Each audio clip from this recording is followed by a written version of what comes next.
and welcome to another Vlogmas video from me, Lauren, from Lauren and the Books. Vlogmas day 4 we're on. How's it going? 4 days in, 20 more to go. Having a lovely time. Today's video is part of my normal content worth of Vlogmas stuff. It is my November wrap-up, so I'm going to be talking here about the books that I read in November.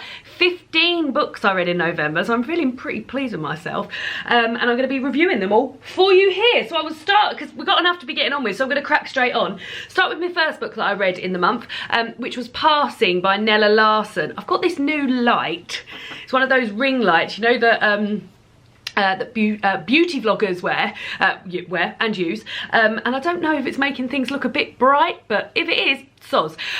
So this is Passing by Nella Larson. Now this is a tiny little Macmillan's collector's edition, beautiful version of this book. Now this is a semi-autobiographical book written by Nella Larson about her time in New York in the 1920s, and it was this book that Brit Bennett took inspiration from when she wrote the book The Vanishing Half, which you all know is a book that I read earlier this year and thought it was absolutely fantastic, one of my favourite books of the year. It was only right that I should read this. Now what I will say about this is, for a modern classic, I found this really sort of accessible, and I remember writing about when I did my Instagram review, saying that I found it quite jaunty, in fact. So you're hearing about so Irene, who is who Nella sort of projects some of her own life onto, comes into contact with one of her old school friends, a woman called, I've forgotten her name already, Claire, and Claire is passing as a white woman and is married to a very racist man, it's all sort of about that sort of life. Now, as it's not very big, I don't really want to go into too many plot points just to sort of like spoil it for you, but I did enjoy it. I gave it 3 stars, and I can definitely see where Brit Bennett would have drawn on this for The Vanishing Half. So that was the first book I read. Then I listened to an audiobook. I listened to the audiobook of Hollowpox, The Hunt for Morrigan Crow. This is the 3rd book in the Nevermore series, and what had happened with this book is that I believe this book was due to come out, I think it might even have been last August, and then it got, no, last October, then I think it got put off to April this year, then August this year, and it eventually came out in October this year. Now what the mad thing is about all that, I mean, it's like, I didn't mind waiting for it. The Nevermore series is a series that I really enjoy. It's written by Jessica Townsend, but the book is about a pandemic. Now, it's a children's book, a middle grade book, about a young girl called Morrigan Crow, who's destined to die. She's a cursed child and she's destined to die on her 13th birthday. However, on her 13th birthday, a chap called Jupiter North comes to her house and rescues her, and takes her away, and she has to do a series of tasks to get into a society called the Wondrous Society. That's book 1, basically. Spoiler alert, she gets in. Book 2 is her sort of like teething problems at the school, etc., getting to know everybody, and then this 3rd book is her more sort of ingrained in school, which I will say I enjoyed that aspect much more, because previously in the 1st and 2nd book she's just treated really badly by the people around her who seemingly love and care for her, and at school she had a really hard time, so it was really nice to sort of see her settling in at school and having a lovely time. But yeah, it was bizarre to be reading a children's book about a global pandemic during the time of a global pandemic. And obviously when this was written, Jessica Townsend, so this book was due to be out last year, like Jessica Townsend didn't know there was going to be a global pandemic, so it just sort of like blew my mind a little bit. But I really enjoyed it. I gave it 4 stars. I thought it was a really good sort of 3rd book in the series, and if you're into the series already, then you're in for a treat with the 3rd book. Next up was another one of those little short books I can't really go into many details about. This is Serpentine by Pullman. This is illustrated by Tom Duxbury. It's a tiny little book about the time, so it's set in between, it's set in, like, it was written, let me get my facts straight. It was written by Pullman after he'd written the His Dark Materials books, but before the Book of Dust series had even been sort of like, I think it had been an idea, but it hadn't been like, pen hadn't gone to paper or anything like that. And this is about the time that Lyra and her demon Pan spend apart. Now I can't really go into more details other than that, but it's beautifully illustrated. It's illustrated in a way whereby they use sort of lino printing. Have you seen that before? And you can really see that. Did it add much to the series for me? No. Did I enjoy revisiting it? Yes. But yeah, I feel like it's a great little addition. If you're very much into His Dark Materials and the Book of Dust, as I am, then this is a great addition. But yeah, it doesn't sort of give you any knowledge that you're like, oh my god, but enjoyable nevertheless. Then I read Olive by Emma Gannon. This is a women's contemporary fiction book, and it is about a girl called Olive who is in a group of 4 friends, and she doesn't want children, and it seemingly her friends are all sort of going down that, I guess we call it the traditional route, but I think it's becoming less and less traditional, of sort of like finding yourself a husband and then getting married and then having kids, and Olive realised that this was something she didn't really want to do. Now, I appreciate this book in that you very rarely read about these type of women who are just happy to not have children. I am one of those women. I am happy to just not have children. David and I won't be having children, and that's fine for me. And you don't often read about women like that in any book really, but very much so in women's contemporary fiction. So much so that that's one of the reasons I've steered away from women's contemporary fiction in the past, just because the women in those books aren't like me at all. So I appreciate that. But what I will say about this book is that it really goes on to about female friendship and how this group of friends are really, really tight. But they're awful to each other. Like, they're really, really snipey. They get really personal with each other. One of the girls in here is trying for a baby, going through rounds of IVF and everything. And they get really mean with her. They're sulky with each other. They hold grudges. And I don't feel like that side of the book was celebrated enough. Like, the female friendship in there was not really celebrated.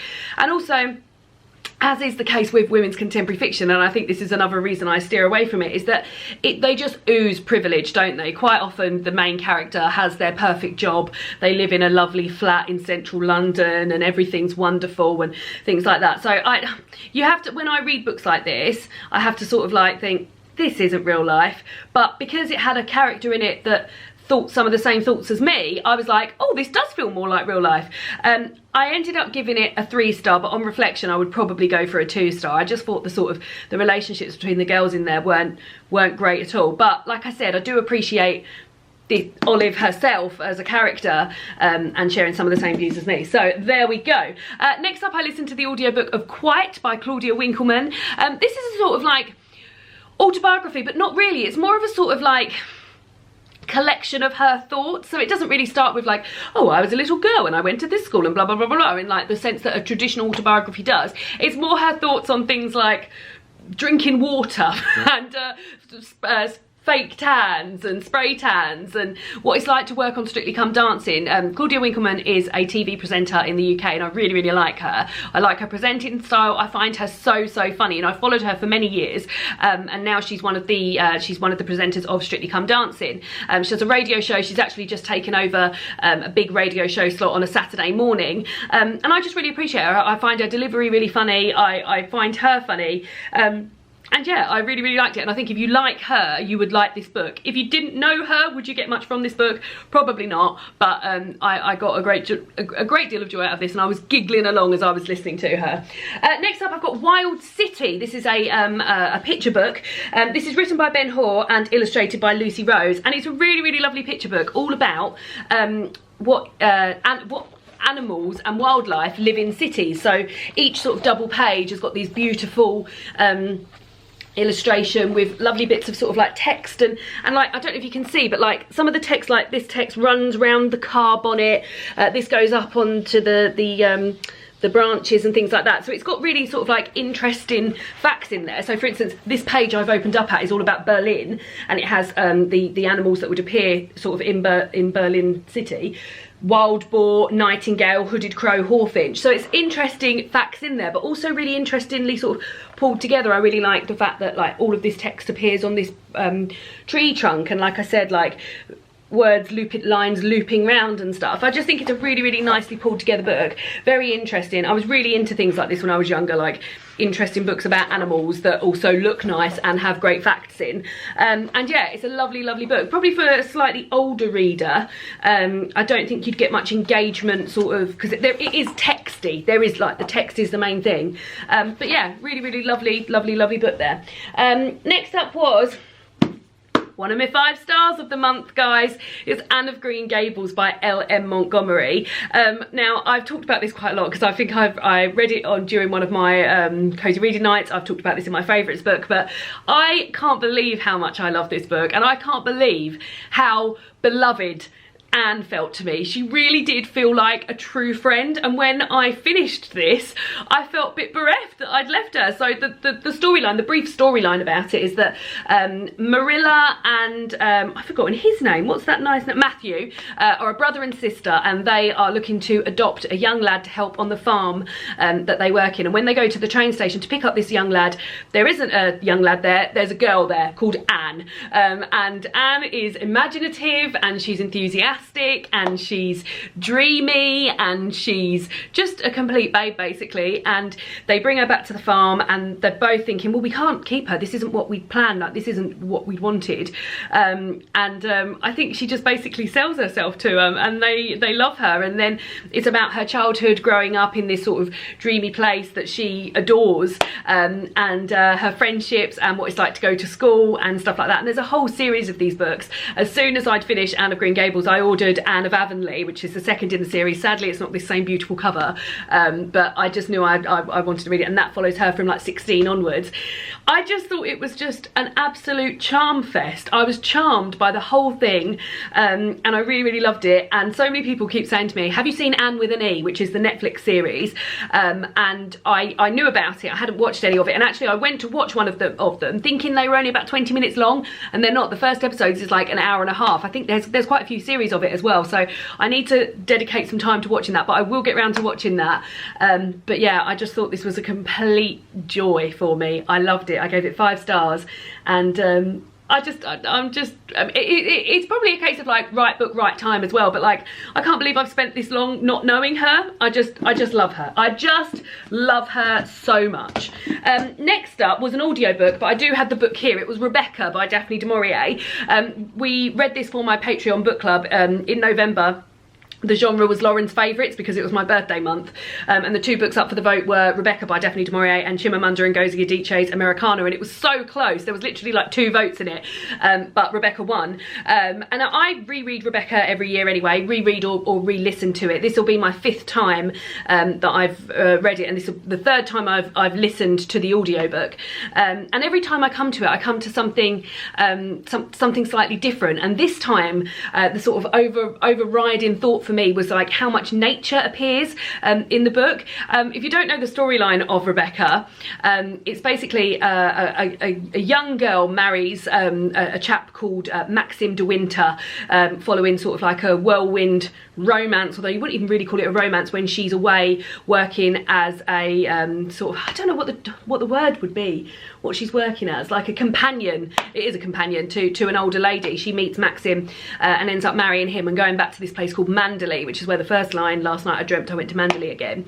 Now when she returns to Mandalay, it becomes apparent that Maxim was married before to a woman called Rebecca, and there's a member of staff there called Mrs. Danvers, who seems very keen on Rebecca still and spends a lot of time saying to the new Mrs. De Winter, who remains nameless throughout the book, which I also think is a fantastically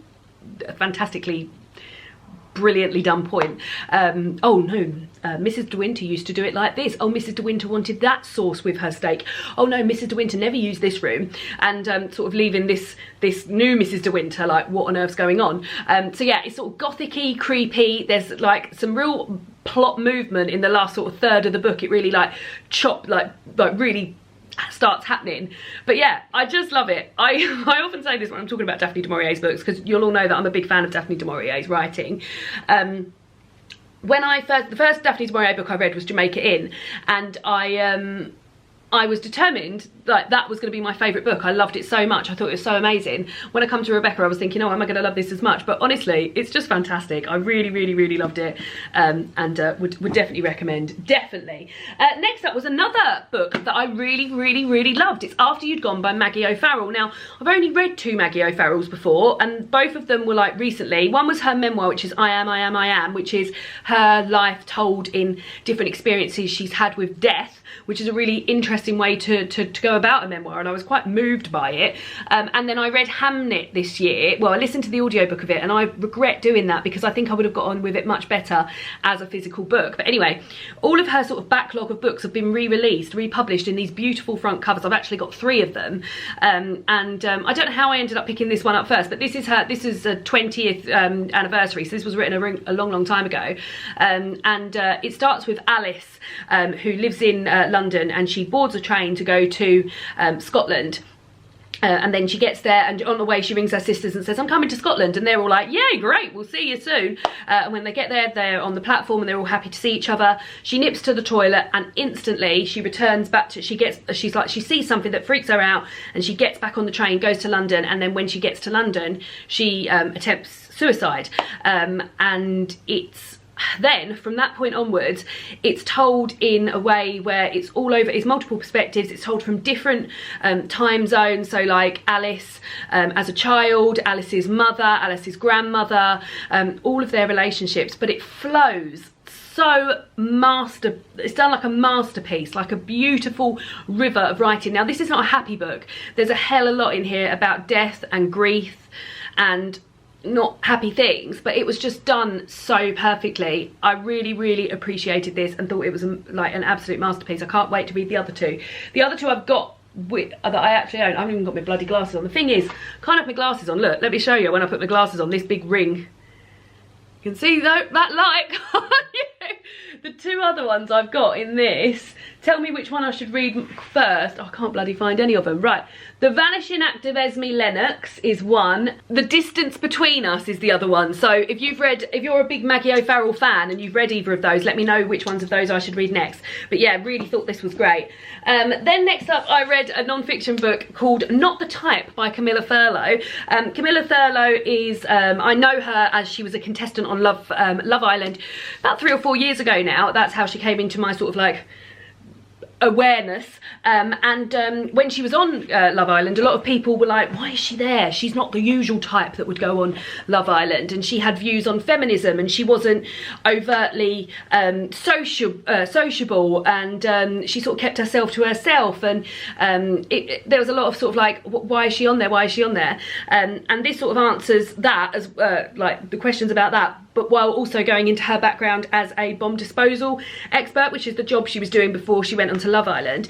Now, I was expecting it to be all about that, but there's so much more in there. She's an extremely self-deprecating person, and I really, I sort of really felt for her, and also saw a lot of myself in times she was talking about how she thrives on people's feedback and people being pleased with her, and she always finds that she does things to get sort of like thank yous and stuff. And she also talks a lot about her social awkwardness, which is definitely something that I've found myself growing into in recent years. Like, I used to be sort of life and soul, and now more and more I just find that I'm very awkward and uncomfortable in social situations. Basically, I'm turning into my father, yeah, I really appreciated that side of things as well. And I just thought it was really well written. She really talks beautifully and writes beautifully about aspects of her life that I just found really interesting. So yeah, also enjoyed that. Next up, another audiobook, and that was To Be a Gay Man by Will Young. I listened to the audiobook there. This is a short little thing. I think it's about 4 hours long, which is actually why it didn't make it as a 5-star. I gave it a 4-star, because I feel like if this had been a little bit longer and a few of the stories a little bit more explored, this definitely would have been a 5-star for me. But this is, again, another sort of memoir book. Read a lot of those memoir books, haven't I, this month? Talking about Will Young, who is a pop star in the UK, and his life sort of like growing up as a gay man. And he won if you remember back in the day, he won a competition called Pop Idol, which was sort of like the original X Factor, if people remember that. And do you remember there was like a massive press conference when he came out as gay? And like all of these things just seem so mad now. Like, imagine someone trying to throw a press conference now just to announce they were gay. And it's there's a lot of like him talking about growing up as a gay man, but also a lot to do with gay shame and experiences he's had in relationships and outside of relationships, and whilst he was on Pop Idol, and even like as far back as like when he was at school and things, all linking in with gay shame. Now, it's a really, really interesting book, and like really heartbreaking in times to read about the experiences that have stayed with Will so much. I love Will Young, and I remember writing this on my Instagram review as well, is that I really think we'd be mates. Like, I find him really funny. I really enjoy watching him interviewed. I find him engaging, and I'm really interested in what he has to say. I loved it when he was part of the podcast. There's a podcast called Homo Sapiens, which he used to do with his best friend Chris Sweeney, and he now doesn't do it anymore. It was all about sort of like LGBTQ people all over the world, not just here in the UK. And I just really like him, so I knew I was going to love this anyway. But I really, really thought it was interesting and valuable and taught me a lot. And David's going to listen to it as well, so I really, really enjoyed that. Next up was Big Sister, Little Sister, Red Sister by Chang. This is a book that David bought me for Christmas last year, and I wanted to get it read before Christmas this year, and I finally got around to it. Every time I pick this up, I cannot believe how heavy it is. It's just such a heavy book. Now, this promised me it would be a book about the 3 women at the heart of 20th century China, and the reason I only gave this 2 stars is because this isn't a book about the 3 women at the heart of 20th century China. It is a book majority about those women's husbands and their father and the men surrounding them, their brothers, etc, etc. So I was disappointed in that it didn't quite deliver on what it had promised. Now, what I will say is that I found the sort of the writing completely readable. I found it very readable and very accessible for what looked to me like something very, very academic, but I did find it readable. It was just the content itself wasn't quite what I wanted to be. And just a small little weird thing was that there's 4 sections of pictures throughout this book, which, I mean, if you're familiar with biographies, anything like that, you'll know that you get to a section of pictures and then you'll have like 4 or 5 pages of pictures. Now, those pages of pictures, and I've never had this before where this has happened so strangely, because quite often, like, they have to put the pictures in at a certain point. It's just a publishing thing. They can't put them all like, oh, and here's one picture of me when I was 5 or whatever. But these pictures would really, like, I'd be reading the comment underneath the picture, and it would be about 30 years in advance of the bit I've just read. So then I'd find out that someone had married someone, or that they didn't ever see each other again after this particular time, and stuff like that. And I just found that really annoying as well. So yeah, I was disappointed in this, but many people following my review on Instagram said that I should try Wild Swans, because that, and there was another one that somebody recommended to me, and I have written it down somewhere, that's written by the same author, that has more actually about women at this time. So yeah, the bits about the women, like, I was finding interesting, but honestly, I would say it's about 10% of the book. Like, it's really not what I was promised. Then next up was A Poem for Every Autumn Day. So this is a book that has been I've been reading it since the 1st of September. David and I have been taking it in turns to read a different poem to each other every day from this. So every day you get 2 different poems. So for instance, this is the 6th of October, and you get a poem which is from the Tyndale Bible. That's one poem. Or the other one is The Pheasant by Sylvia Plath. And they're seasonal poems. They might be about, so at September there was a lot of poems about going back to school and about stationery and things like that. During November there was a lot of poems about Remembrance Day, war poems, etc. Poems around Halloween, and just really like seasonal poems. Now, I really enjoyed this. I think, this is awful, I think if I'd have been reading this by myself, I would have given it 5 stars. However, David didn't love it quite as much as I did, and some days, this never felt like a chore to me, but some days David was a bit like, oh god, it's going to be another war poem, which, to be fair, there was a lot of war poems going on in November, and I kind of thought, if we wanted to read a book about war poems, we would have bought a war poem book. Like, that's fine, if that's what you want to read, then that's what we would have done. But yeah, there was a lot of war poems there. So yeah, but David still enjoyed it, but that's what brought me down a little bit, because there was a few times he was like, oh, but really, really, really beautiful book, really nice experience. A lot of the time when I was working from home, we would end the day and sort of start the evening of me finishing, because it's difficult, isn't it? Well, I'm sure there's plenty of you working from home at the moment, but we were working from, when one of us was working, both of us occasionally have to work from home at the same time. One of us was in the lounge and one of us was in the little office, and in the little office it's freezing in there during the winter, so we've been spending more and more time in the lounge, and that's the area that you're relaxing in once you've finished work. And we were sort of trying to differentiate the time of like finishing work with reading one of these poems and then carrying on with the evening. So yeah, I really enjoyed this, and we've got the a poem for every winter day, which we started today, which was very good. Very much enjoyed that. So yes, 2 more books. So the last one, oh no, the last 2, sorry, was the next one I listened to. It was an audiobook of The Midnight Library by Matt Haig. I do not think Matt Haig is for me. I read this for my my book club with my friends, which I run over Facebook. Now I've been running this for a really long time, and we're down to, there's only 4 of us, 5 including myself, so me and 4 others. But when this book club started, there was like 37 of us. One of the first books we ever read was The Humans by Matt Haig, and everybody loved it. I just didn't get much out of it. I didn't feel like I enjoyed the writing. I didn't think the sentiment was there. All the things that people loved about it, they just didn't mean anything to me. So, and I hadn't read any Matt Haig since then. And then this time, someone picked from the book club, so it wasn't my pick this time. Somebody picked this book, The Midnight Library by Matt Haig, and I was sort of like, okay, I'll give him another go. I didn't like The Humans, but it wasn't even like I didn't like it. It was just like, it just did nothing for me. I thought, I'll give this another go. So I listened to the audio of it. It's narrated by Carey Mulligan, which was another thing. It was just very monotone the whole way through. And the storyline is about a woman called Nora who... Can you hear Minnie meowing?